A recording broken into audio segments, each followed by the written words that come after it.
6. Jusqu'à 6. Deutéronome 8, 2 à 6.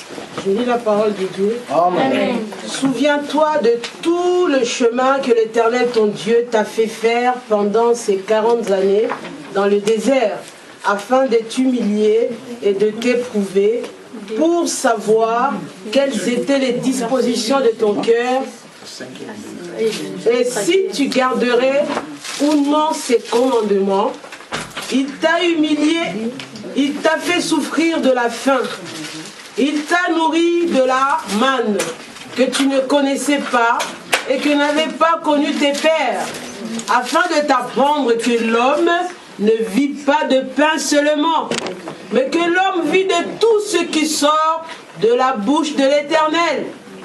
Ton vêtement ne s'est point usé sur toi, et ton pied ne s'est point enflé pendant ces 40 années. Reconnais en ton cœur que l'Éternel ton Dieu te châtie comme un homme châtie son enfant. Tu observeras les commandements de l'Éternel ton Dieu pour marcher dans ses voies et pour le craindre. Amen. Prions le Seigneur. Seigneur, merci. Kolo, merci. Parle avec nous. Accorde-nous véritable révélation. Afin que nous comprenions les choses qui sont mystères. Dans le nom de Jésus-Christ, notre roi, notre sauveur. Amen. Amen. Asseyez-vous. Que Dieu vous bénisse. Amen. Amen. Amen. Bon, on va chercher la salle dans les prochains jours. Parce que j'ai l'impression que l'endroit est devenu vraiment trop petit. J'espère que Dieu va mettre ces choses dans ton cœur. Tu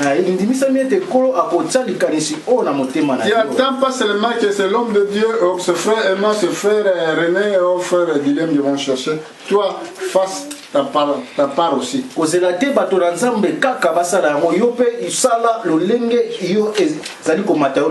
Cherche ta bénédiction toi aussi. Porte ça dans ton cœur pour voir que l'endroit est suffisant pour nous. Si tu as l'amour que les autres peuples qui ne sont pas encore là, qui doivent venir, si tu voulais voir la main de Dieu dans ta vie, prenez à cœur tout son travail. Alléluia. Amen. Ce n'est pas un travail à vain que tu fais. Tu auras une récompense si tu le fais avec tout ton cœur. Dieu, il te regardera seulement dans ton cœur. Et Dieu répond à ce qui est dans ton cœur. Alléluia. Amen. Ici nous avons lu les Écritures. Les enfants d'Israël sortant de l'Égypte. Mais pourquoi les enfants d'Israël sont partis à l'Égypte? Parce que les enfants d'Israël, Dieu avait promis à Abraham, quatrième génération d'Abraham. Il va partir pour faire 430 ans dans le pays d'Égypte. Après 430 ans, ils vont retourner dans le pays de Canaan. Dieu, c'est lui qui l'a dit. Alléluia. Amen. Les enfants d'Israël, ils ont parti à l'Égypte à cause de la famine. Mais avant cette famine, Pharaon, il avait songe. Dans cette songe, il avait vu 7 bœufs grasses. Et 7 maigres. Il a vu aussi 7 de grandes plantations qui avaient vraiment des plantations avec beaucoup de vitamines. Et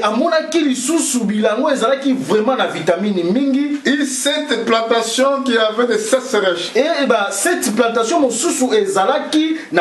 Remarquez, Pharaon, il ne connaissait pas Dieu. Amen. Pharaon ne connaissait pas Dieu. Il avait cette sonde. Mais il cherchait l'explication pour avoir les explications. Que veut dire cette sonde? Regardez par exemple, sœur, il a parlé dans son témoignage plusieurs songes qu'il a donné comme témoignage.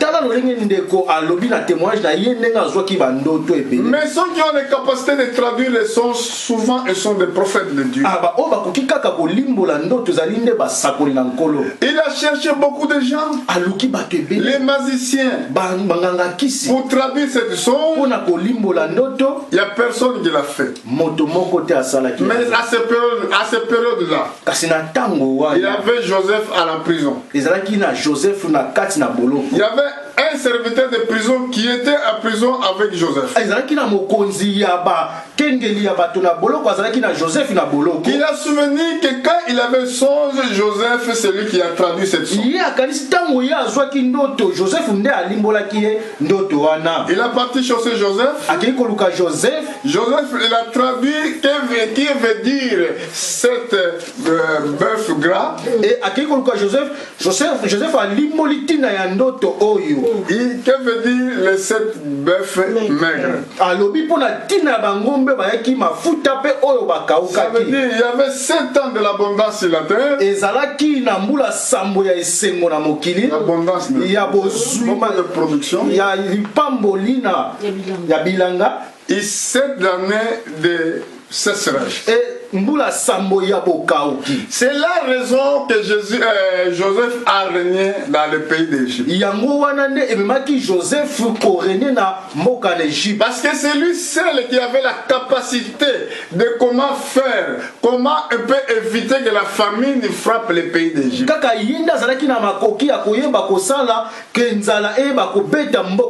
Aujourd'hui c'est pareil. Nous avons pensé de Christ.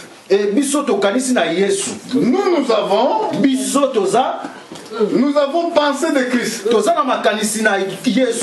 Nous connaissons les secrets du temps. Alléluia. Le monde, politiciens, ils savent pas ce que le monde attend demain. Même comme on était dans le temps de Joseph, c'était tout simplement que Dieu fait accomplir sa parole qui était promise à Abraham. Quatrième génération d'Abraham partira à l'Égypte. Alléluia. Amen. Les générations passent. Mais la parole de Dieu ne passe pas. Il y avait un temps, un moment, Dieu les a visités. Quand il les a visités, il a envoyé Moïse avec même promesse, avec même parole. Il a fait sortir les enfants d'Israël à l'Égypte. Maintenant ici, nous trouvons les enfants d'Israël à partir des déserts.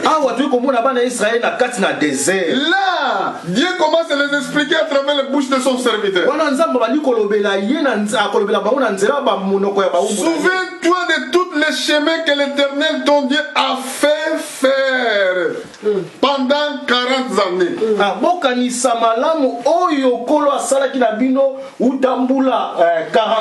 Toi qui avais la main de Dieu des années passées,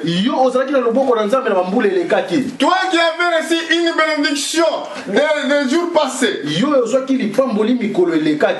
quand le temps est devenu mauvais dans ta vie, tu dois se souvenir de ce que Dieu avait fait dans le passé. Alléluia. L'autre fois tu étais malade. L'autre fois tu avais une situation. Dieu a manifesté sa main pour toi. Dieu avait guéri ta maladie. Mais il y a quelque chose de nouveau qui arrive. Alors tu dois se souvenir chaque fois. Il ne faut pas que tu quittes ta position. Alléluia. Amen. Regarde ce qu'il dit ici. Souviens-toi de tous les chemins que l'Éternel ton Dieu t'a fait faire pendant ces 40 années dans le désert.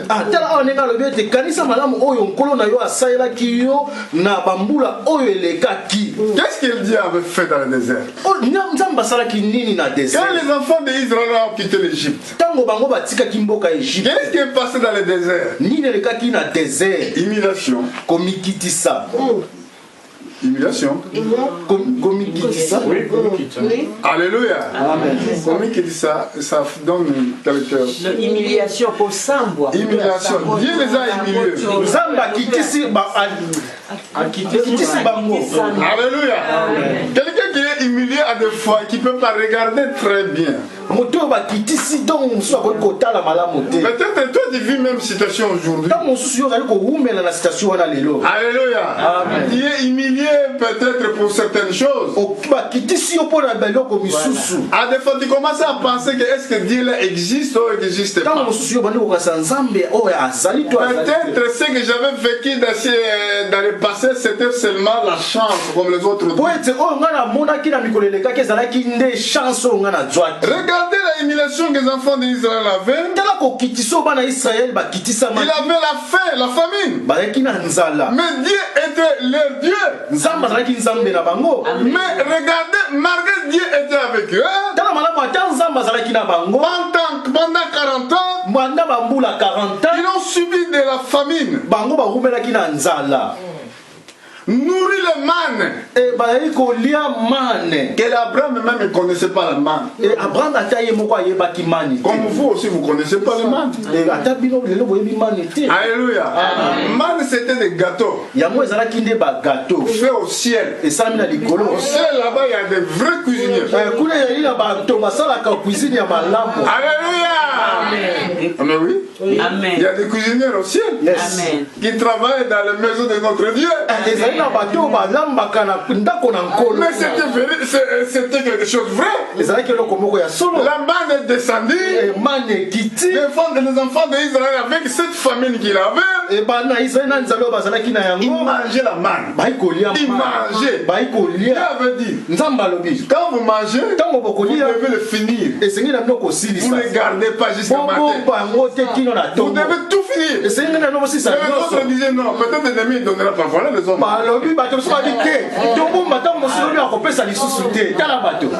Les hommes sont toujours compliqués. Il n'accepte pas ce que Dieu lui donne comme parole. Non, on va tout donner. Non. Moi je vais garder. Alléluia. C'est exactement la manne qui fait la parole de Dieu que vous écoutez. La parole de Dieu, ce que Dieu donne, c'est pour aujourd'hui. Écoutez bien. Dans l'église du Nouveau Testament, dans l'église de Jésus-Christ, on ne prêche pas l'histoire. Oh, on commence à dire, vous savez, Noé était dans l'arche. Noé, il avait fait ça. L'autre, il avait fait ça. Non, nous le prêchons, c'est vrai. Mais nous rendrons témoignage dans leur foi. Mais ce que nous prêchons aujourd'hui, c'est la parole de Dieu révélée aujourd'hui. Alléluia. Amen. Parce que quand vous voyez ce qui se passe dans le monde, si vous voyez ce qui se passe aujourd'hui dans le monde, vous allez voir que tous les politiciens ils ne savent pas quoi faire. Tous les hommes qui marchent nuit et jour, ils ont peur de mourir. Alléluia. Amen. On peut parler de ce qui s'est passé actuellement en France, je crois. Des personnes, il y avait troisième qui était, mais je ne sais pas, je ne cite pas ton nom, son nom, il y avait troisième. Amen. Qui ont décidé d'aller assassiner quelqu'un. Ils ont parti, ils l'ont fait. Mais regardez ce que le troisième a fait. Il est parti chercher quoi? L'endroit où les Juifs Amen. Amen. Akeli ko luka bisika oyo ba juif. Comment place on année? Une épicerie cachée. Une épicerie cachée de juifs. Ah ouais, sika oyo ba juif bazalaka mingi. Pourquoi? Pona nini? Parce que la guerre que vous voyez des islamistes, d'extrémistes, c'est la guerre est projetée contre Israël. Pas, ils le font la guerre pas surtout pour le monde, mais leur pensée. Il va jusqu'à Israël.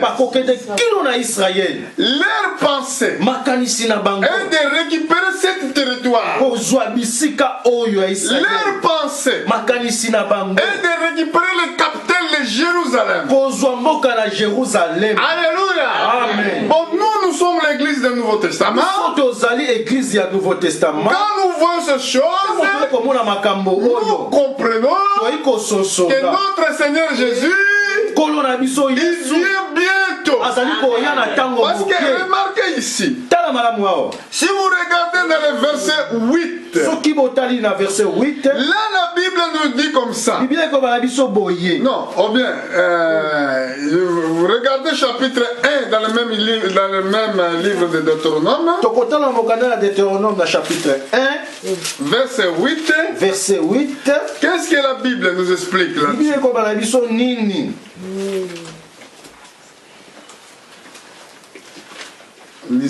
Voyez, j'ai mis le pays devant vous. Allez et prenez possession du pays que l'Éternel a juré de donner à vos pères. Abraham, Isaac, Jacob, et à eux et à leur postérité après eux. Écoutez, Dieu avait juré, je donnerai ce pays à ta postérité. C'est Dieu qui avait juré à Abraham. Mais les enfants d'Israël, ils doivent entrer à la possession. Dans la possession, ils doivent combattre pour avoir ce que Dieu avait promis. Ça veut dire la victoire était dans leur côté.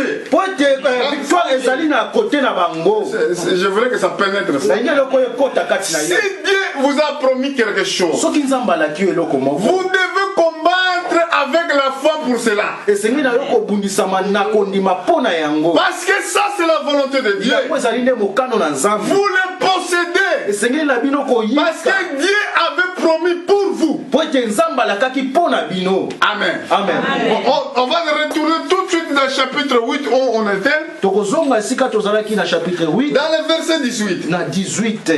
Souviens-toi l'Éternel ton Dieu, car c'est lui qui te donne la force pour acquérir, afin qu'il confirme, comme il a fait aujourd'hui, son alliance qu'il a juré à tes pères. Amen. Alléluia. Amen. Ici, Moïse dit aux enfants d'Israël,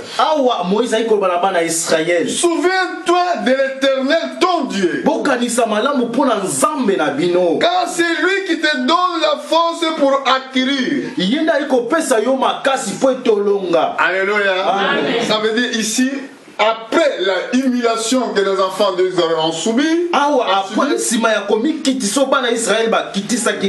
avait promis qu'il les bénirait. Amen. Amen. C'est toi. Toi aussi pareillement. Aujourd'hui tu passes peut-être dans les vallées. Aujourd'hui tu as des difficultés. Si tu as Dieu dans ton cœur, si tu as la parole de Dieu dans ton cœur, l'humiliation ça ne va pas continuer toute ta vie. Les difficultés ça ne va pas continuer toute ta vie. Ça peut venir afin que Dieu confirme son alliance qu'il a fait avec Jésus à la croix de Calvaire. Alléluia. Amen. À la fin, il te fera de bien. Regardez dans ces écritures que nous lisons ici. Dieu nous a promis que nous allons les belles maisons. Dieu nous a promis que nous nous aurons la bénédiction. Parce que l'image d'Israël, c'est l'image de l'église du Nouveau Testament. Si vous croyez, Dieu fera les mêmes choses qu'on a fait avec Sœur Joël. Écoutez, après l'émulation, après des manquements, la situation va changer. Regardez verset 10. On va commencer verset 9. Lisez attentivement jusqu'à verset 17. Pays où tu mangeras du pain avec abondance, où tu ne manqueras de rien. Pays dont les pierres sont du fer et des montagnes duquel tu tailleras les reins. Amen. Lorsque tu mangeras et te rassasieras, tu béniras l'Éternel ton Dieu pour le bon pays qu'il t'a donné. Verset 11. Garde-toi d'oublier l'Éternel ton Dieu au point de ne pas observer ses commandements, ses ordonnances et ses lois que je te prescris aujourd'hui. 12. Lorsque tu mangeras et te rassasieras, lorsque tu bâtiras et habiteras des belles maisons, lorsque tu verras multiplier ton gros et ton menu bétail, s'augmenter ton argent et ton or, et s'accroître tout ce qui est à toi. 14. Prends garde que ton cœur ne s'enfle et que tu n'oublies l'Éternel ton Dieu qui t'a fait sortir du pays d'Égypte, de la maison de servitude, qui t'a fait marcher dans ce grand et affreux désert, où il y a des serpents brûlants et des scorpions, dans des lieux arides et sans eau, et qui a fait jaillir pour toi de l'eau du rocher le plus dur, qui t'a fait manger dans le désert la manne inconnue à tes pères, afin de t'humilier et de t'éprouver, pour te faire ensuite du bien. Amen. Garde-toi de dire à ton cœur, ma force et la puissance de ma main m'ont acquis ces richesses. Alléluia. Amen. Quand il y a de belles voitures, quand il y aura de belles maisons, tu diras que moi j'ai travaillé, moi c'est ma force. Dieu imite son peuple. Mais verset 16 il nous dit, ensuite il le fera du bien. Tu ne peux pas rester chaque jour que tu vas voir les assistants sociaux. Alléluia. Voyez-vous cela? Mais oui, chaque jour vous ne serez pas là pour un an et qu'il vous donne des informations. Vous êtes enfants de Dieu. Oui. Sacerdoce royal. Dieu vous a mis sur la terre afin que les promesses de Dieu soient accomplies parmi vous. Vous devez écouter votre Dieu et garder sa parole dans vos cœurs. Vous ne serez pas toujours comme cela. Alléluia. Amen. Même vous subissez l'humiliation aujourd'hui, le lendemain vous ne serez pas comme cela. Le lendemain vous aurez la maison.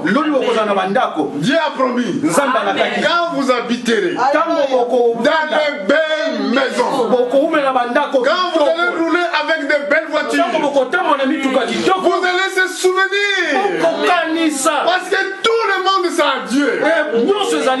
Toutes ces richesses sont en lui. Alléluia. Jésus est venu. Et les apôtres, c'est ça les apôtres. Les apôtres ont demandé ces questions. Nous avons tout abandonné.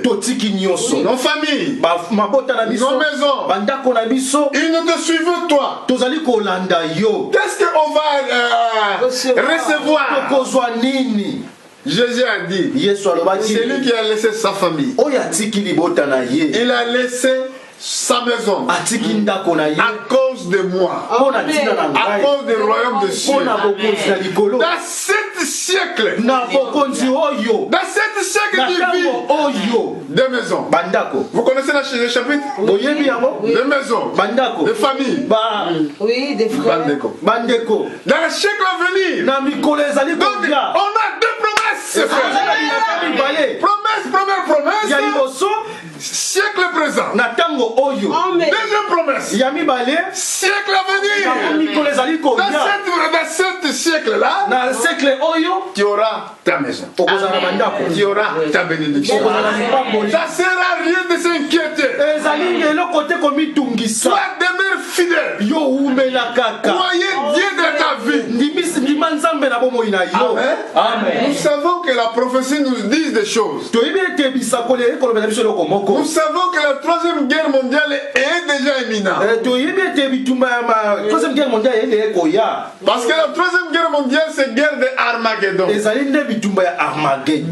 avait déjà dit ça à travers le prophète Ézéchiel. Dans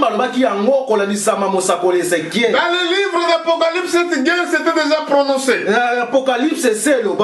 Cette guerre, pour certaines, il sera une guerre sainte. Parce que ce jour-là, tous les royaumes du monde seront finis.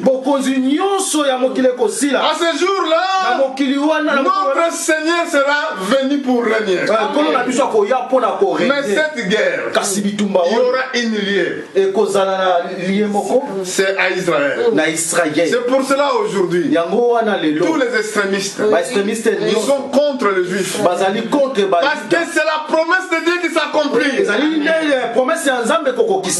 avait promis à Abraham, je donnerai cet pays à ta postérité. Depuis le grand fleuve d'Égypte jusqu'à un grand fleuve Euphrate. Alléluia. Cet pays qu'on voit, c'était un ancien jardin d'Éden. C'est là où notre père Adam régnait. Mais comme Jésus-Christ est déjà Adam, il doit venir restaurer dans le même endroit que le premier Adam avait perdu. C'est pour cela qu'il avait dit je te montrerai l'endroit, la terre où tu vas habiter. Donc tous les pays qu'on voit, tous les pays qu'on voit dans nos yeux, c'est les colonies ont décidé de créer des frontières. Mais la terre d'Israël, c'est Dieu qui a fait les frontières. Pourquoi Dieu avait choisi seulement la terre d'Israël? Parce que c'était ancien jardin d'Éden. Dieu avait dit je vais restaurer ce que gazelle. Quoi encore? Sauterelle. Quoi encore? L'asile. Il y en a 4 insectes différents. Leur travail est de détruire l'arbre. Quel arbre? C'est l'église. Alléluia. Amen. Diable, sa colère, il est premièrement pour l'église. Pourquoi l'église? Parce que c'est l'époux de Jésus. Deuxième chose, sa colère, il est pour les Juifs. Pourquoi les Juifs? Parce que c'est postérité d'Abraham. C'est à eux que Dieu regarde la promesse. La terre existe à cause de nous. Alléluia. Moi, c'est moi qui empêche les troisième guerre mondiale viennent. Parce que je suis encore là. Pourquoi je suis là? Pour montrer la vérité à tous ces peuples qui sont aveugles, toutes les nations qui sont aveugles. Alléluia. Les politiciens sont des aveugles.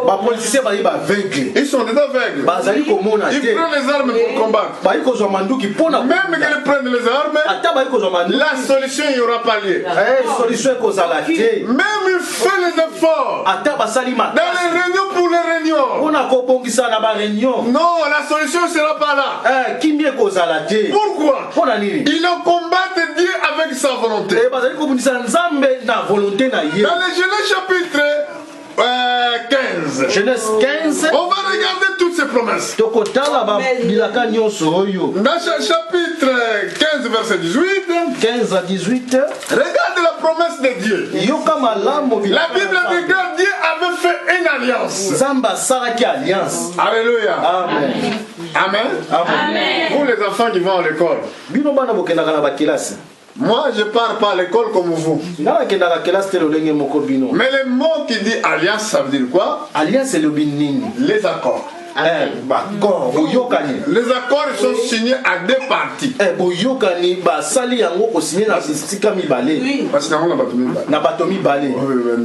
bon. Alléluia. Amen. Il y a bien dit frère. Donc les accords, ça veut dire Abraham avait fait. C'est pour cela, là, il dit que comme il a juré de donner à leur père. Comme les accords, Dieu avait fait pour toi aussi. Il avait dit à Abraham que toutes les nations de la terre seront bénies pour toi. Donc toi frère, toi sœur, tu es lié dans l'alliance de Dieu.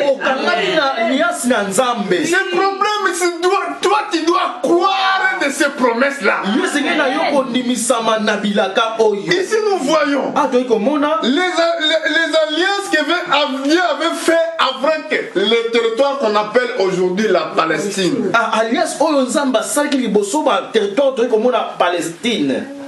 À ce jour-là, l'Éternel fit alliance avec Abraham.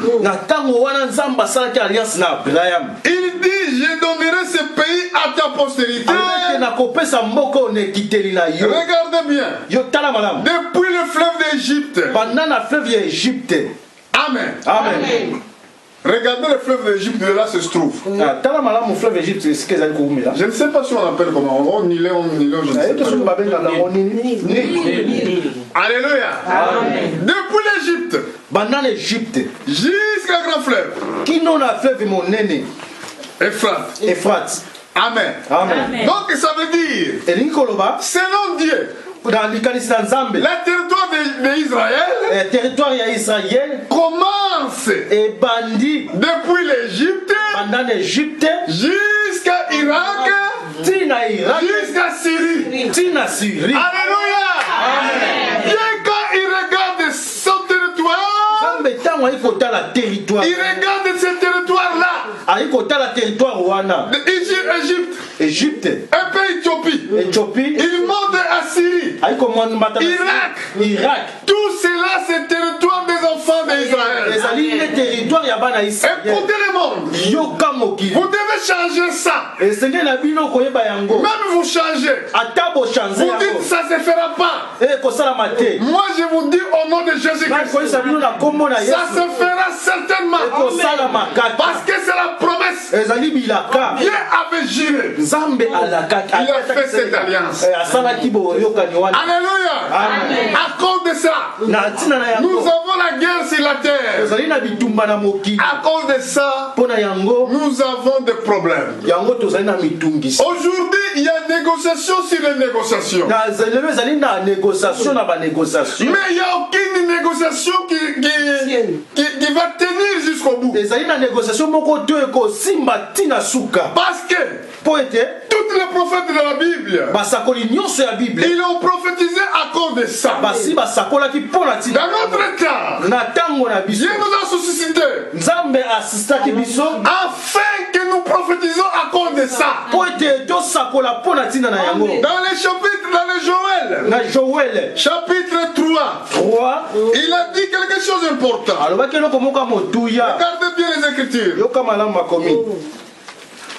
Je ne suis pas rapide pour trouver en tout cas. Celui qui a trouvé qui est le plus vite que moi, il peut lire. On va à 3 chapitres, verset 1. Je rassemblerai toutes les nations. Verset 1. Car voici en ces jours, en ce temps-là, quand je ramènerai les captifs de Juda et de Jérusalem, je rassemblerai toutes les nations et je les ferai descendre dans la vallée de Josaphat. Là, j'entrerai en jugement avec elles au sujet de mon peuple, d'Israël, mon héritage, qu'elles ont dispersé parmi les nations. Et au sujet de mon pays, qu'elles se sont partagées. Ils ont tiré mon peuple au sort. Ils ont donné le jeune garçon pour une prostituée. Ils ont vendu la jeune fille pour du vin et ils ont bu. Alléluia. Amen. Car voici à ce jour-là, le prophète avait prophétisé. À ce temps-là, ce n'a pas été le temps des prophètes. C'est dans notre temps. Parce que ici, la Bible parle pour la restauration d'Israël. C'est dans notre temps que nous avons vu Israël devenir pays. Alléluia. C'est pour cela cette prophétie-là parlait dans notre temps. Parce que Israël est devenu pays en 1948. Israël est comme pays en 1948. Mais à l'an 70, Empereur Titus, c'est lui qui a chassé Israël dans son territoire. C'est lui qui a fait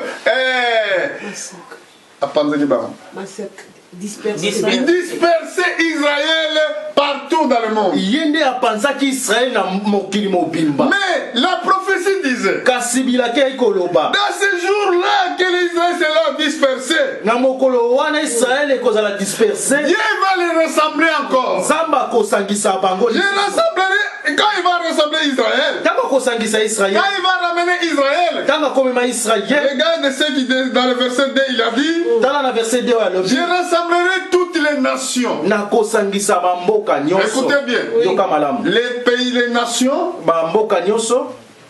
l'organisation de ONU, il a commencé à exister depuis la Première Guerre mondiale. ONU, Organisation des Nations Unies, existe depuis la Première Guerre mondiale. C'était fondé à cette période-là. Si je ne me trompe pas, dans les 1914, après Première Guerre mondiale. Mais regardez ici, on voit la promesse pour toutes ces nations-là. Il a dit comme ça, je rassemblerai toutes les nations. Je les ferai descendre dans les vallées de Josaphat. Ça veut dire les vallées de jugement. Ça veut dire Dieu va juger les nations. Je entrerai en jugement avec elles. Pourquoi Dieu va entrer dans le jugement avec les nations? Au sujet, il y a un sujet principal. Au sujet de mon peuple. Aujourd'hui, le monsieur là, il a tué les innocents. Il a tué 4 juifs. Quel problème il y a à voir avec ces 4 juifs qui sont massacrés? Mais qu'est-ce que nous avons entendu après cet assassinat? Qu'est-ce que vous avez entendu après cet assassinat? Maintenant, c'est le premier ministre Israël qui montre au prénom. Il a dit que les juifs rentrent. Écoutez bien. Là, on voit la prophétie. Il a dit que rentrez. Pourquoi ils vont rentrer? Parce que Jésus vient de Dieu. Alléluia. Là, il a monté au créneau. Il a fallu que ces hommes sortent. Qui commencent à tuer les juifs. C'était pareil à l'époque de Hitler. Comme la prophétie disait pour arbre de figuier. Quand vous voyez que cet arbre pousse, sachez-le que le temps est proche. Alléluia. Quand vous voyez que l'islamisme monte, ça veut dire Israël doit rentrer. Parce que la 3e guerre mondiale vient. Amen. Maintenant on voit Israël rentrer. Église, il doit se préparer pour l'enlèvement. Amen. Ça sert à rien que tu prends les choses comme plaisanterie. Dieu a donné le manne. Aujourd'hui, voici le mal des jours.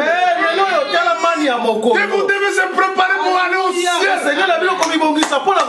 Regardez la promesse de Dieu ici. Dans le verset 2. Je rassemblerai toutes les nations. Je les ferai descendre dans le vallée de Josaphat. Là, j'entrerai en jugement avec elles. Écoutez bien, au sujet de mon peuple. Israël, mon héritage. Israël, héritage Israël, c'est héritage de Dieu. Ce n'est pas pour les autres peuples. Il ne peut pas dire que non, c'est l'endroit le troisième endroit le plus saint. Non. Non. Troisième escale, mon sang. Il dit ça, le troisième endroit le plus saint. Troisième endroit, c'est l'héritage de Dieu. Amen. Mais regardez cet héritage. Verset, je suis en combien? Verset 2. J'entrerai au jugement avec elle au sujet de mon peuple Israël, mon héritage. Ils sont dispersés parmi les nations. Dieu va entrer au jugement au sujet d'Israël qui sont dispersés parmi les nations. On va disperser. Parmi les nations. Parmi c'est qui l'a fait ça? Là, l'histoire de l'église nous explique. C'est Titus. Titus c'était qui? Était empereur. Empereur romain. Ça veut dire que c'est des Européens qui ont fait ça. Alléluia. Ça sert à rien que vous me menacez. Parce que vous me menacez chaque fois. Moi, je suis pour rien. Moi, je prêche la Bible là. C'est écrit ici. Alléluia. C'est Titus qui a fait l'histoire, donne le témoignage. Titus qui a fait ça. Bible le rendre témoignage. Deuxième chose. Au sujet de mon pays, ils se sont partagés. Alléluia. Alléluia. Bon, est-ce que vous suivez les informations? Vous avez déjà vu, où se trouve si la terre, ici, dans la terre que nous vivons, la terre qui sont partagées? Où ils partagent la terre? Vous savez où? Amen. C'est le problème qui se passe en Palestine. Là, ils disent Israël, il doit abandonner les territoires occupés. N'est-ce pas comme ça? Oui. Vous le suivez? Israël, il doit abandonner les territoires occupés. Mais vous, quand vous avez lu la Bible, dans les Genèse, on a vu le territoire d'Israël, il commence depuis le grand fleuve d'Égypte jusqu'à grand fleuve Euphrates. Mais comment maintenant les diables? Vous ne le voyez pas. Vous voyez seulement les politiciens qui parlent. Mais un aigle de Dieu, il voit plus loin. Il voit ce qui est caché derrière. Alléluia. Ils disent qu'il doit quitter. Amen. Précis va me chercher me soir s'il te plaît. Amen. Ils disent qu'il doit quitter. Alléluia. Mais Israël ne quittera pas cet endroit. Ils ne vont pas en quitter. Les négociations, ça va continuer. La paix n'aura pas lieu. Pourquoi je prêche ça? Je suis prédicateur des nations. Je ne prêche pas une église. Je ne suis pas envoyé pour les catholiques. Je ne suis pas envoyé pour l'église dénominationnelle. Mais je suis envoyé par Dieu lui-même. Afin d'ouvrir les yeux de ceux qui ne voient pas bien. Dans d'autres termes, de faire comprendre les Saintes Écritures à ceux qui ne comprennent pas. Vous êtes là, pas pour agréer un homme, mais vous êtes là, vous êtes un peuple préparé et mis à part pour entrer au ciel. Vous devez connaître les mystères du royaume. Alléluia. Voilà, si vous suivez bien ces écritures-là, dans les Joël chapitre 3 là, vous allez voir, c'est les mêmes choses que notre Seigneur avait parlé dans le livre de Matthieu, on les trouvera ici. Regardez ce qu'il parle. Il parle maintenant aux nations qui sont tout autour d'Israël. On va commencer dans le verset 11. Chapitre 3, verset 11 jusqu'à verset 16. Yes. Matthieu. Non, Joël chapitre 3, verset 11 jusqu'à 16. Amen. Hâtez-vous et venez, vous toutes nations d'alentour, et rassemblez-vous là où Éternel fait descendre des héros. Que les nations se réveillent et qu'elles montent vers la vallée de Josaphat, car là je siégerai pour juger toutes les nations d'alentour. Saisissez la faucille, car la moisson est mûre. Venez fouler, car le pressoir est plein. Les cuves regorgent, car grande est leur méchanceté. C'est une multitude dans la vallée de jugement. Car le jour de l'Éternel est proche, dans la vallée du jugement. Le soleil et la lune s'obscurcissent. Les étoiles retirent leur éclat. De Sion, l'Éternel rougit. De Jérusalem, il fait entendre sa voix.